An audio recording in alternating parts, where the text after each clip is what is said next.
Hi friends, అందరికీ నమస్కారం అండి.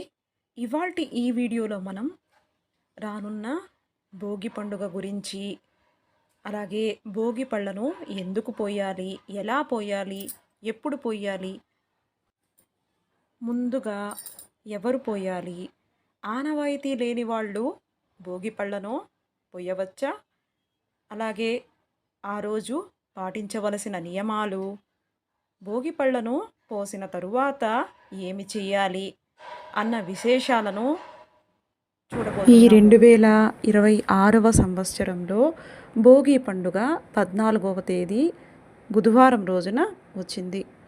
ఇక భోగి పళ్ళను ఎందుకు పోస్తారో చూద్దాం. భోగి పళ్ళని బద్రీపళం అని కూడా పిలుస్తారు. శివుడిని ప్రసన్నం చేసుకునేందుకు నారాయణుడు బద్రీకవనంలో ఘోర తపస్సు చేస్తాడు. తపస్సు మెచ్చి శివుడు వరమిస్తాడు. దీంతో ముక్కోటి దేవతలు శ్రీమన్నారాయణుడికి బద్రీ ఫలాలతో అభిషేకం చేస్తారు. ఈ పండ్లతో అభిషేకం చేయడం వల్ల సంతోషించిన విష్ణువు చిన్న పిల్లాడిలా మారిపోతాడు. అప్పటి నుంచి ఈ రేగి పండ్లు భోగి పండ్లలా మారిపోయాయి. ఇదంతా కూడా భోగి రోజు జరిగింది కాబట్టి చిన్న పిల్లలకు భోగి పండ్లు పోసే ఆనవాయితీ వచ్చింది. ఇక ఇప్పుడు ఈ భోగి పండ్లను పిల్లలకు ఎలా పొయ్యాలో ఇప్పుడు చూద్దాం.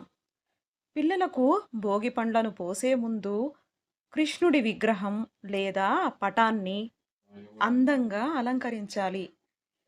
తరువాత మొదటిగా సరైన మోతాదులో భోగి పండ్లను తెచ్చుకోవాలి.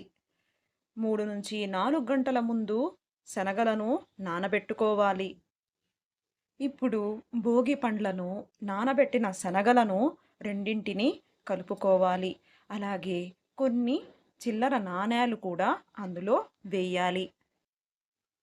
చెరుకు లేదా పటిక బెల్లం ముక్కలతో పాటు బంతి లేదా చామంతి రేకులను కూడా కలిపివేయాలి. చివరిగా అక్షితలు కూడా అందులోకి కలుపుకోవాలి.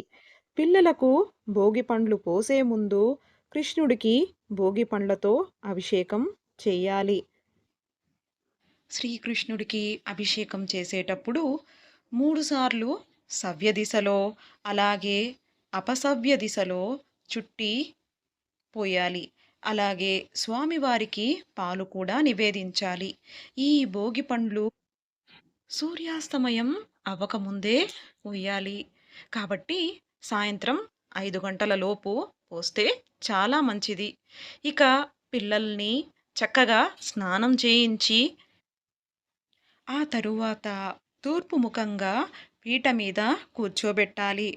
ముందుగా తల్లి పిల్లలకు గంధం, కుంకుమ పెట్టి చేతి నిండా భోగి పండ్లు తీసుకొని 3 సార్లు సవ్యదిశ, అపసవ్య దిశలో దిష్టి తీస్తున్నట్లుగా తిప్పి పోయాలి.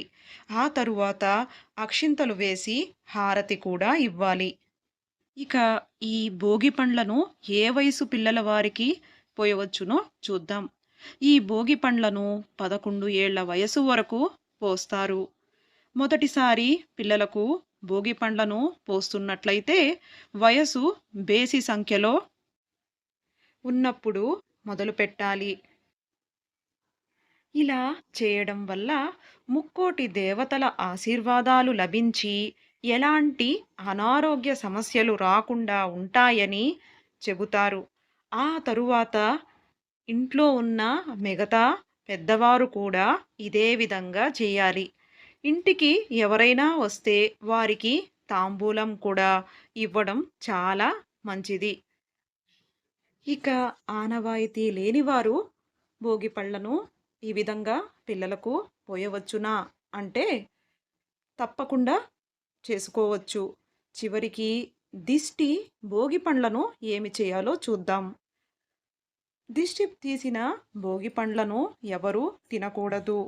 పండ్లను పారే నీటిలో లేకుంటే ఎవరు తొక్కని ప్రదేశంలో వేయాలి.